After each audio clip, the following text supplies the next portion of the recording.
Yes, well, I think I followed my father, of course, my family. At that time, basically, my father was in exile, actually.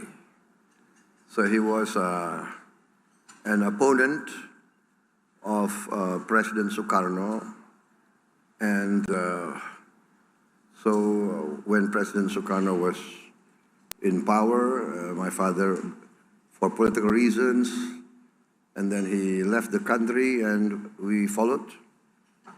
And so wherever my father had to go, we went. And then that's why basically every 2 years we moved to a new country. Finally ending up in the United Kingdom. In 1968, I returned back to Indonesia. At that time, of course, there was a political change. President Sukarno was replaced by President Suharto. My father was called back by President Suharto to serve in President Suharto's government. And I returned back to Indonesia, 1968. You also, by the way, the president has a sense of humor. Tell us about how you went to Harvard. No. I know that the Anglo-Saxon community, you know, they're very impressed by Oxford, Cambridge, for those, you know, the British, etc., Commonwealth people. Very impressed hearing the words Oxford and Cambridge. And for the American oriented people, very impressed by Harvard, MIT, Princeton, Cornell. So I understood that. So one day I was in a reception. It was the Queen's birthday, I think. Queen's birthday in Jakarta, and I was there with my deputies. I was chairman of the party, he was the deputy chairman. He graduated from the London School of Economics. So in the reception, all the young British diplomats surrounded him and didn't address me at all, right? So why? Because I keep hearing, you know, oh, Excellency, you graduated from LSE, London, you know, and so my deputy was saying yes. And so then I, you know, wanting some attention, I broke in. I said, actually, I went to Oxford, you know, and they all changed their attention to me. They surrounded me. Oh, you went to, which college did you go to? No, actually, I went to the bookstore in Oxford.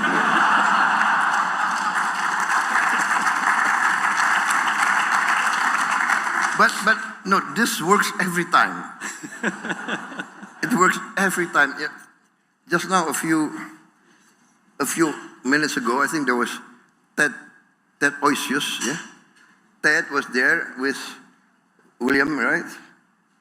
And apparently both of them were graduates of Harvard, right? So they were very proud of it, you know? So they mentioned it, yeah, we are Harvard graduates, same class, 1984, right? He said. So, you know, I didn't want to lose out, so I said, no, I also went to Harvard. So Ted comes, wait, which college did you go to? I said, no, I went to the bookstore in Harvard. I got him, you know, so it works every time.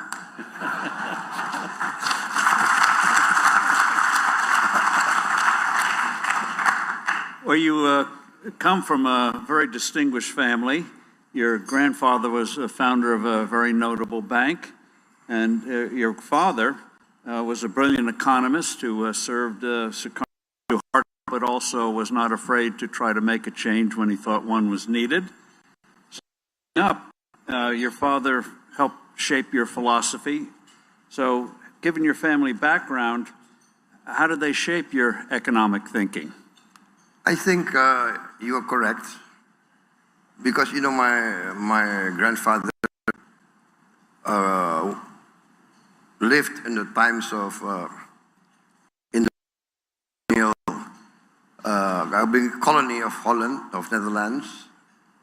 My father went to school in Netherlands and graduated there in economics, and so this was the 40s, right?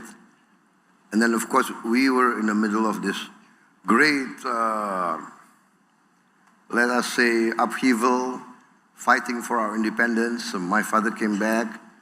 And at that time, to be very frank, most of the leaders of Asia, Africa, the leaders, the elite, were basically socialists.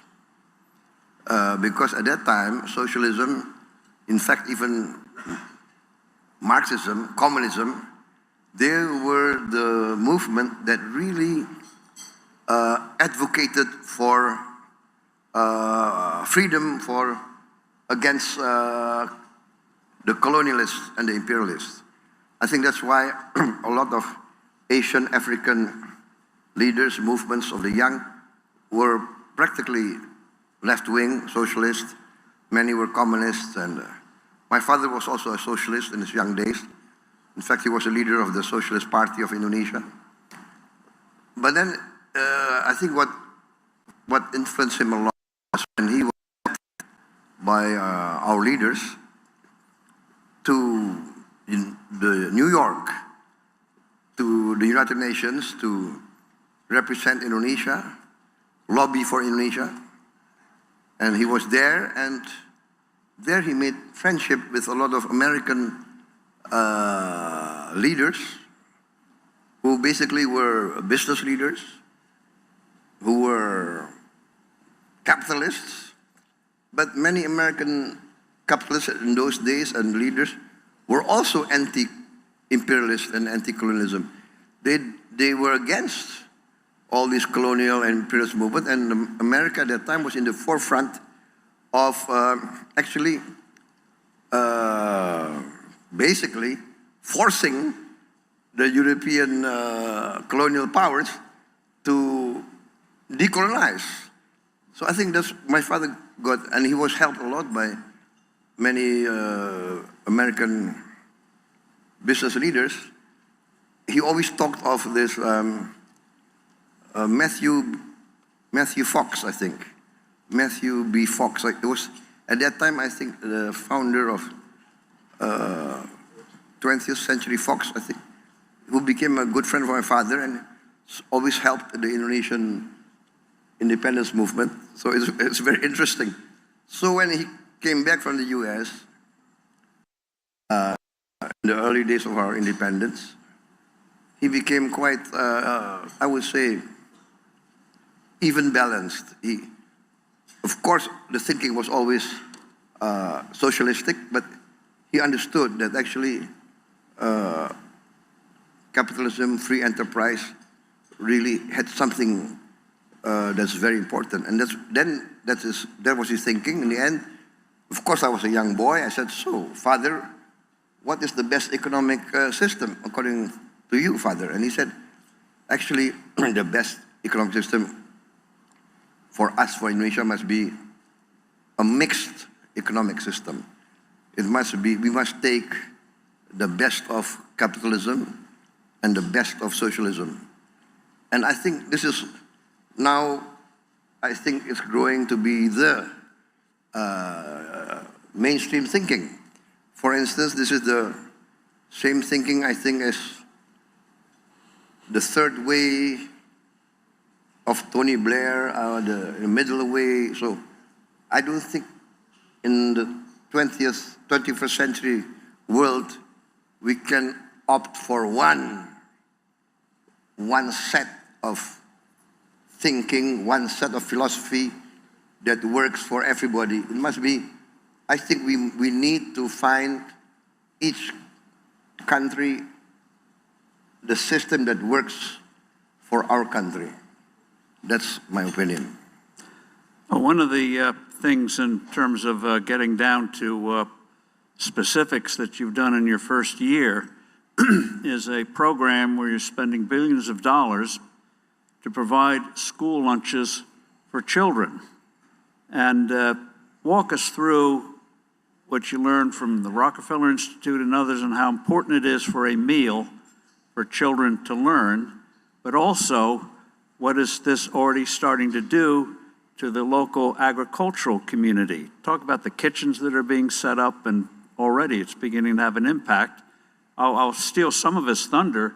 Right now, he is feeding each day the equivalent population of 7 Singapores. So walk us through this program. Yes, I think this free meal program, in Indonesian we call it MBG, Makan Bergizi Gratis, so free nutritious meal. Well, basically it came about, you know, I've been campaigning, I've been running for president, I think. I ran for president, I think, 5 times in this last 25 years, I think, 20. 5 times I ran, 4 times I lost. The last time I won. What I'm trying to say is, during this campaign, this 5 campaign, I traveled to many areas, to many villages, and every time I come to the village, I see young children greeting me. They come and stand and they wave and they... So I talk to them and I ask them, what's your age? And I was many times surprised. When I thought that the little boy in front of me must be only 4 years old, because of his body, he replied that he was 10 years old. And the little girl who I thought must be only 5 years old, she said she's 11 years old. And it went on, so I was shocked. So I saw directly and physically, I saw stunting, I saw malnutrition, I saw poverty in my eyes. And it's very difficult for people who are living in the elite to understand that children can eat sometimes only rice with salt. And so that got me thinking. Then I remembered the schools in Europe and UK and the US. They had free meals for lunch.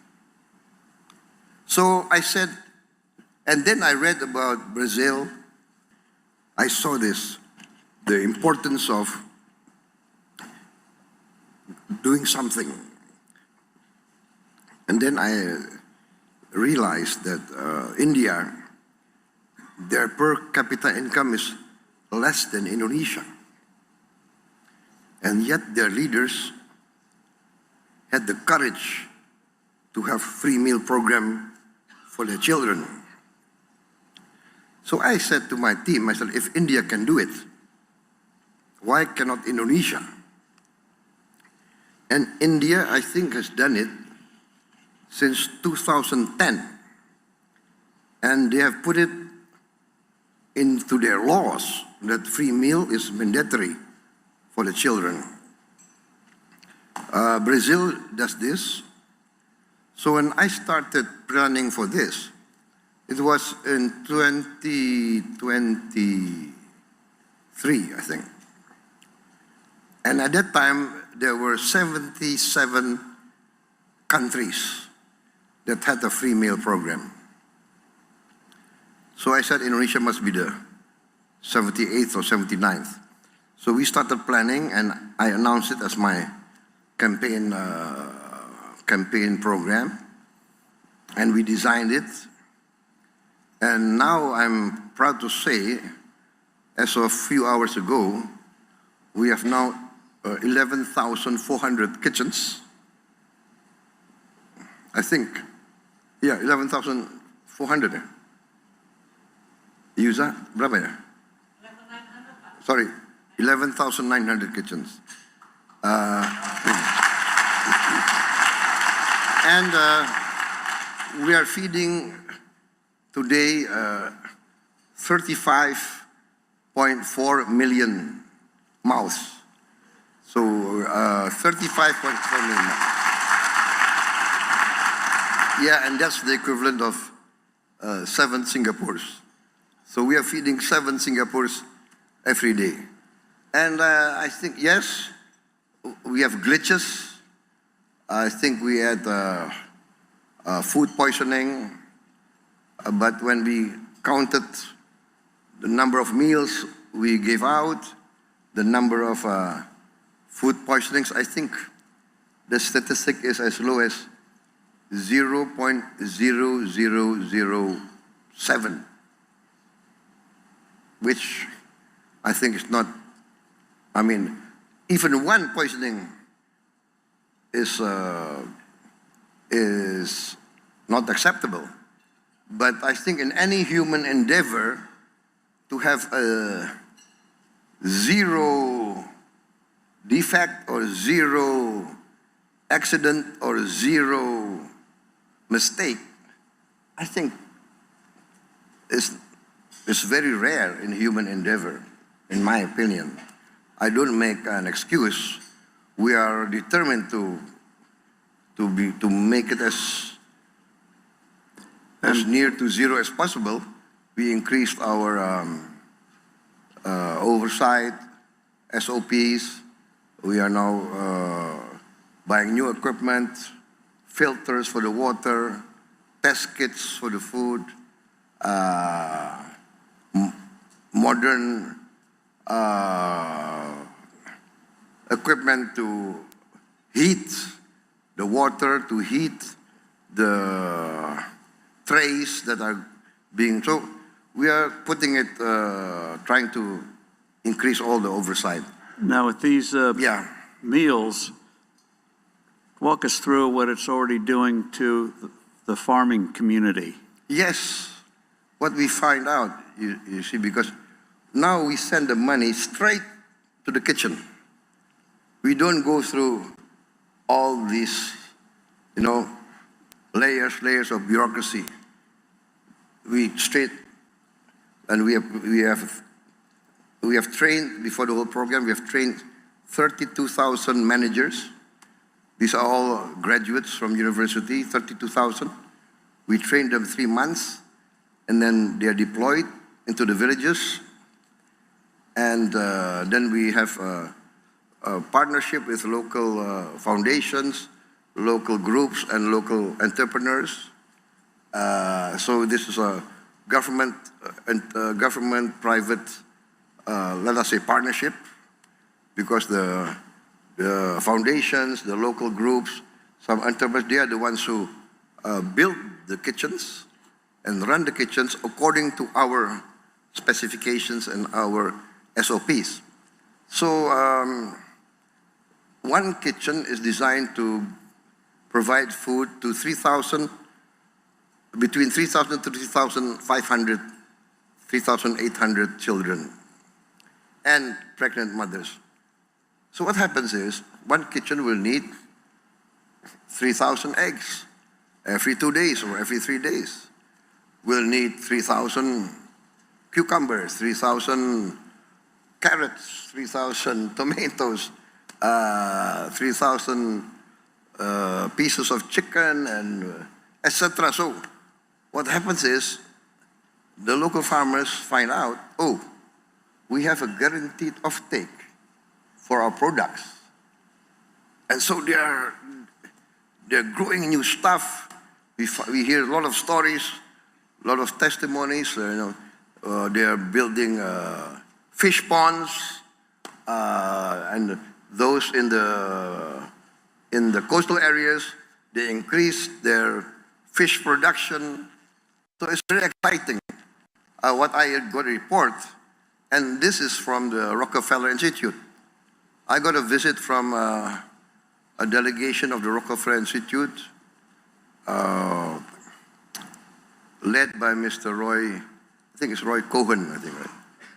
And they said to me, in their experience, going through many countries in the world with the same program, they said that every $1 spent in the free meal program, the return on the $1 is between $5 to $37.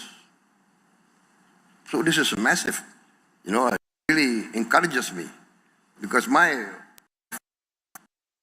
purpose is to overcome the hunger of the children. That is my first purpose. But in the sense that we put in so much resources to the villages and the poor areas of Asia, even the urban areas, even Jakarta has undernourished children. So, and this, I think, is providing a big boost to the economy, in my opinion. That's the feedback I get. And you've done programs to increase agricultural output, but also with the 17,000 islands, you're also now amazingly have a program to improve fishing with the refrigerators and the like. Walk us through how... Yes, I think Indonesia is basically, we are actually very blessed and very fortunate that 3/4 of Asia is actually sea. But the sad thing is, we have not really exploited well this blessing. So basically, in the 80 years in history, there has been no real effective program to empower our fishing communities, basically. And this is what we're trying to do. My Minister of Fisheries, he started a pilot project. One model, we make as a model of this. We call this project the Fishing Village Project, Desa Nelayan. So, a village consisting of 2,000 fishermen, we will reorganize, give facilities. For instance, many of these villages do not have a simple jetty. So we build a jetty for them. They don't even have ice. So we provide financing so that they can build a small ice producing facility. So every day they go to the sea, they will have ice blocks. And so when they catch the fish will be relatively fresh coming back. So it's simple things like that. Cold storage, when the produce can be stored, and then electricity, solar panels. So all these things, clean clinics for them, good schools for the children. And we find out their testimony, after 1.5 years, 2 years, their earning increased up to 100%, which is amazing. You know, I myself I'm very surprised. I thought maybe 40%, 50%, but 100% increase. But for basic things like ice, and then of course, facilities for auctioning the fish. So now all the people who need fish, they know, oh, in that village, I can get fresh fish. And if I come early for the auction, I'll get the best. So prices increase, earnings increase. So what we are planning to do is we are planning to replicate that this year, 2026. This year we already start building 65 already. 65 already. And the target will be end of 2026, we are going to build at least 1,000 of these villages all over Indonesia. 1,000, that means it will empower 2 million fishermen. 2 million fishermen with their wife and maybe 2 kids. That's 8 million Indonesians. We hope immediately, after 1 year, their earnings will increase by 100%. And this is our goal, our dream. And I'm very bullish, I'm very optimistic. So we will now get fresh increase of protein from the fishing villages. We will send it to our cooperatives, because I'm also building, we have already established 81,000 village cooperatives. And each village cooperative will have their own warehouse, cold storage, will have their own mini supermarket, their own village drugstore, village clinic, etc., etc., etc. And each cooperative will be given financing to buy 2 trucks. So all their produce will be sent to the market. And there will be no more stories of, sir, our harvest is rotting, nobody's coming, da-da-da-da-da-da. Yeah, so I think this is going to be, an exciting time for Indonesia. I'm excited, and because I'm seeing this dream, this concept turning into reality as we sit here today. And one of the things you've done was to wipe out old debts for a lot of small farmers and businesses that were around for years and years. Yes, exactly. Weren't going to be paid, so just wipe it out and let them have a fresh start. I think at that time when I came in, even before I came in, in my campaign, a lot of these representatives from the farmers and from the small business came to me and, sir, we can't get any new loans because our debt of 25 years ago is still in the books of the banks. So I called some of the bankers, we discussed, and basically I understood that actually in the banks, right, after 25 years, most of these banks have been written off already in the books of the banks. So, of course, there are the conservative bankers who said, no, sir, we cannot, what example will it give for the other lenders, borrowers, right? So I said, these people, 25 years, they cannot pay back because of bad weather, because of natural disaster, etc., etc. No way can they pay back. So to be realistic, I said there is such a thing as forgiveness. So I said we forgive the debt. Now, one of the things in what they call a macroeconomic sense you're doing is free trade agreements, and you have an agreement with the EU, European Union, to promote trade. Can you walk us through that? Yes, I think this is one of the achievements of my team, my economic team, led by Mr. Ailangga Hartarto. He's been working very hard with his team, and we succeeded in getting the agreement through the CIPA, right? Indonesian European Union Comprehensive Economic Partnership Agreement, CIPA.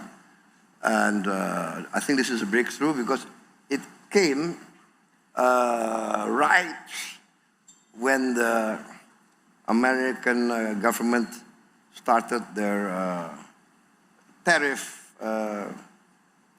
campaign. Can we say campaign? It's a polite way to put it. Right. So I'm an American. I have more pungent words.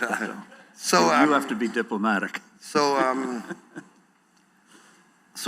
I think we need to.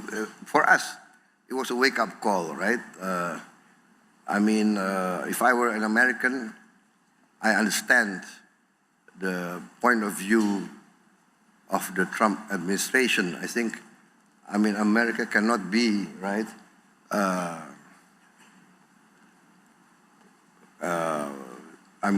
whole world considers America to be a nice market, and then on the other way around, they don't also open their market to American goods. So there will always be, it's the duty of every leader to try to protect their people.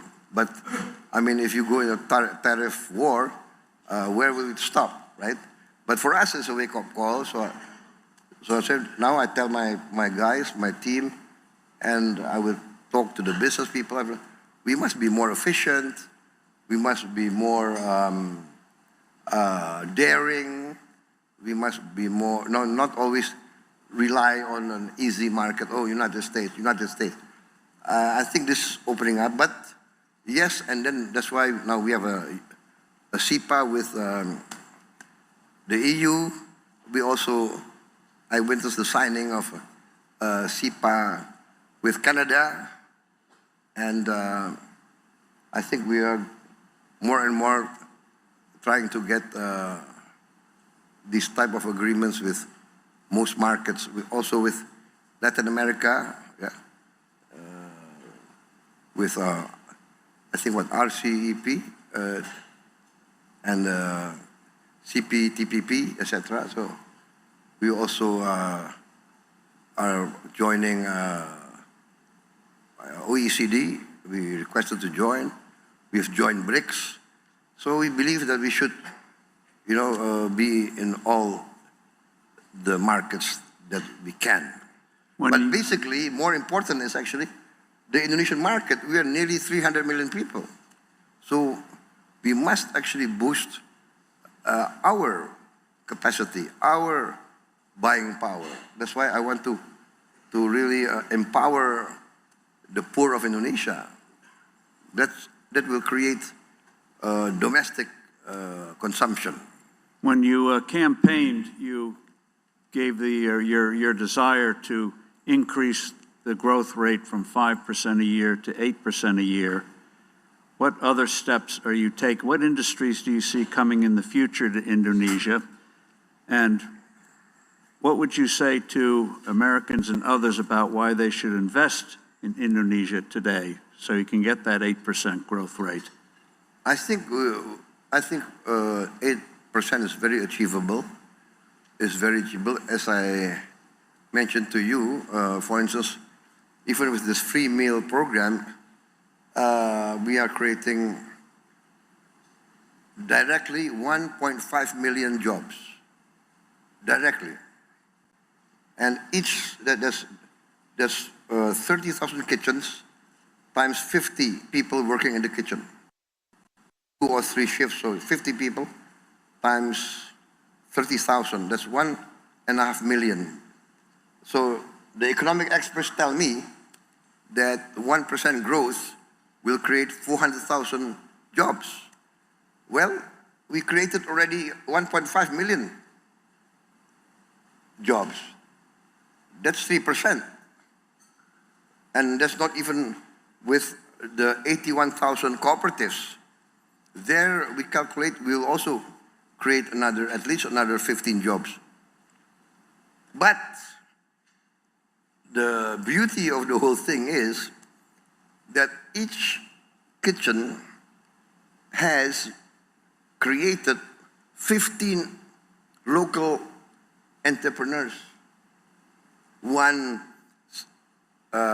selling their eggs, the other one selling vegetables, the other one selling fish, this one selling meat, the other one so.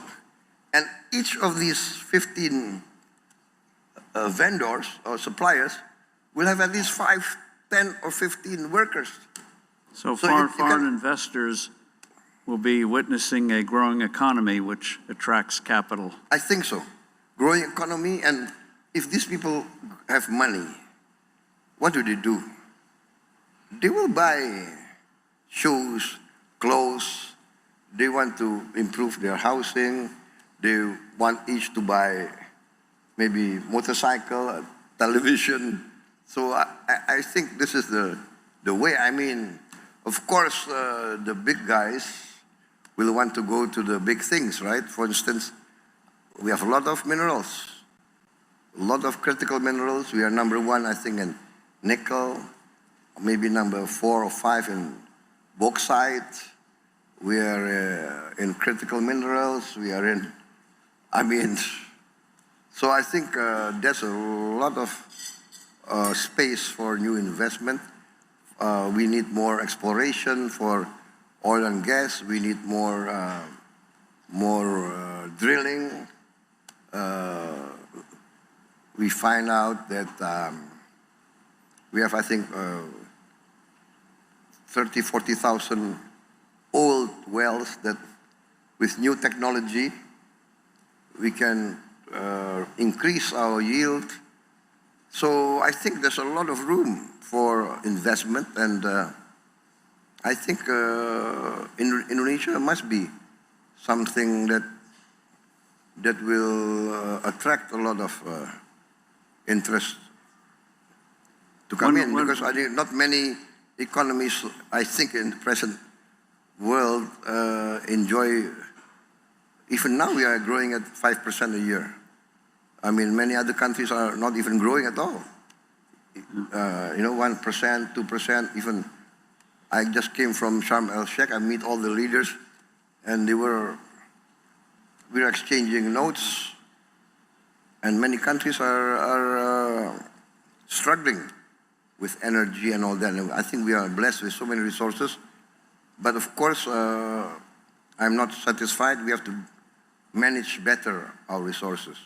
One of the couple of things you're doing, one is improving tax collection, and the other is you may be looking at tax cuts to help stimulate the economy. And another thing you're doing is you've created a second sovereign wealth fund, Danantara, which has under assets starting off $1 trillion. And it not only includes your banks, but it includes Pertamina. But also, amazingly, you had 1,000 state-owned businesses that now you're going to rationalize, reduce, because together they're only returning 1% on assets. So if you rationalize these things, free up capital for better use, that alone will give a boost to the economy. I think so. So I've given direction to the chairman of the Danantara to rationalize everything, cut down from the 1,000 state-owned enterprise maybe to more rational figure, maybe 200 or 230, 240, and then run them with international standards, right? So I am convinced that that 1 or 2% return can increase, must increase. I think, and I told the Danantara management to run it on an international business standards. You can look for the best brains, best talents, and I've changed the regulations. Now, expatriates, non-Indonesians can be leading our SOEs.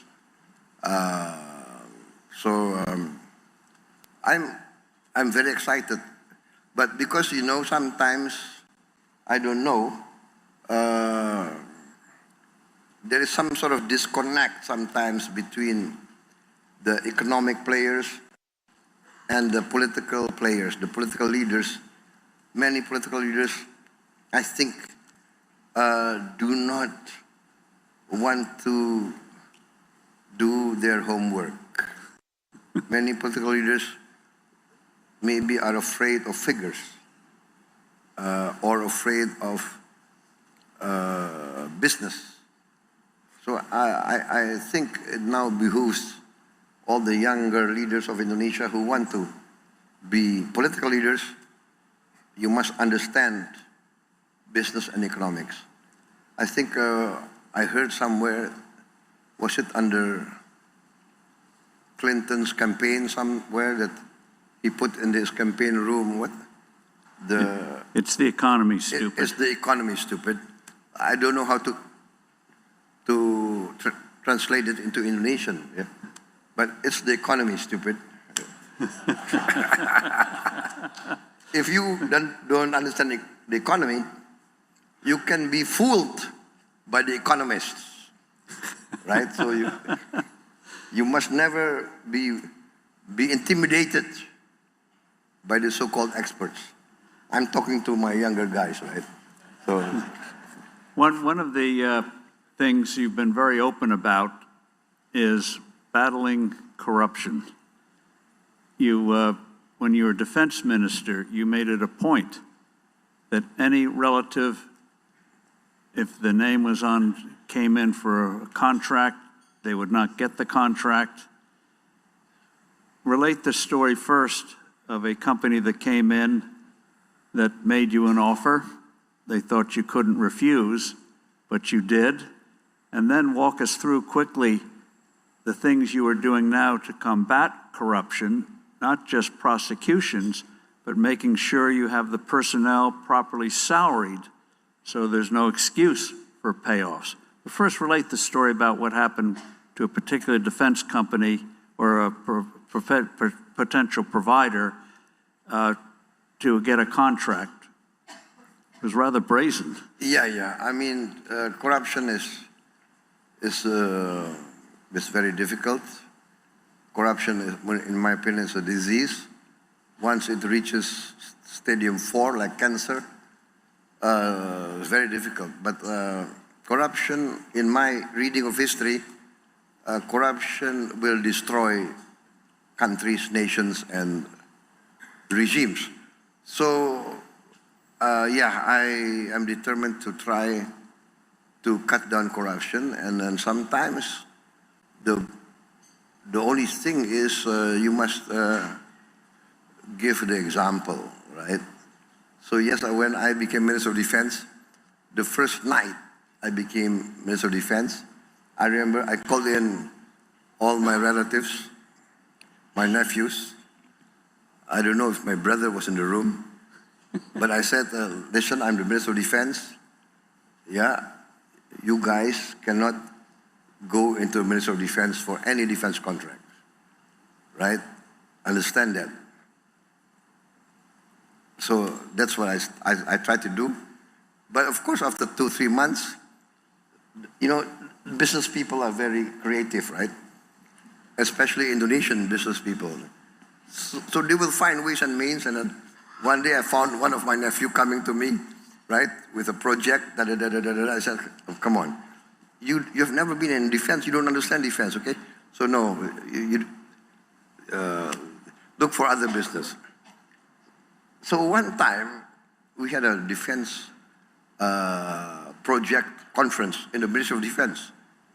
So my head of logistics reported to me, sir, we have these 250 projects. And let me report to you, project number 1, whatever, 3 companies in the short list. Company A, Company B, Company 3. Oh, by the way, sir, I would like to report in Company C, there's one of your nephews. Write him off. Go down the list. Oh, by the way, sir, in this project, there's your other nephews. Write him off. I wrote off all my family. And so in the comment, maybe I reported the names, and then they might have passed. So I had difficulty meeting my nephews for 3 or 4 months after that. But yeah, you have to give example. It's not easy, but you have to do it. And then now, the problem for Indonesia, I think, is this. If we can get this done well, I think very fast we will be the surprise of the world. For instance, I came into 2 islands of Indonesia, Bangka and Belitung, and we got a report there were 1,000 illegal tin mines. 1,000 on these 2 islands. And we were losing maybe 80% of our total tin production to these illegal miners and through smuggling. And I said this has to stop. I made a military training program with naval ships, airplanes, helicopters, drones, and we just blocked these 2 islands. No vessel can come in and out without us knowing what's inside. And basically we stopped the smuggling. One sampan tried to go out. We found out there had tin on the sampans. Can you imagine? So, and then we confiscated several cases of tin ingots, rare earth, etc., etc. We calculated that we saved our country about a couple of $1 billion.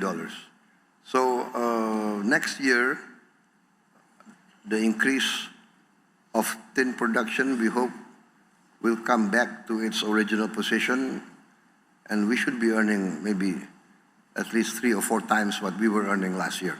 So this is just one example of what we recovered. We also, of course, I took over from the previous government, handed me over the problem of about,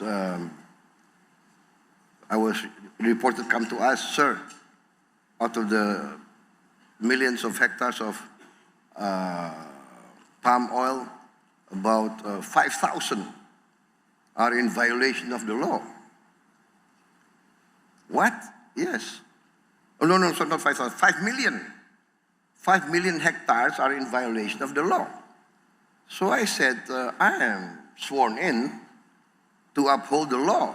So I told my Attorney General, my state auditing board, carry out investigations. What you find out, if there's a case, terminate their concessions. And that's what we did. I think by as of this month, we have recovered about 3.7 million hectares of plantations that violated the law. One plantation, 2 plantations, one was 50,000, the other 50,000, violated the law. There was a Supreme Court decision to confiscate those 2 estates, those plantations. 18 years ago, Supreme Court of Indonesia decision, not carried out for 18 years. The Attorney General came to me and said, what, Supreme Court? Inkrah, so no more ways to appeal. So I said, carry out, execute.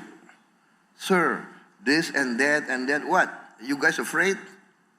I ordered my armed forces, you accompany this Attorney General's office, accompany the state auditors, protect them, go in there and confiscate. 100,000 we take over, and no problem. So I think this is the case is the government now must enforce the law.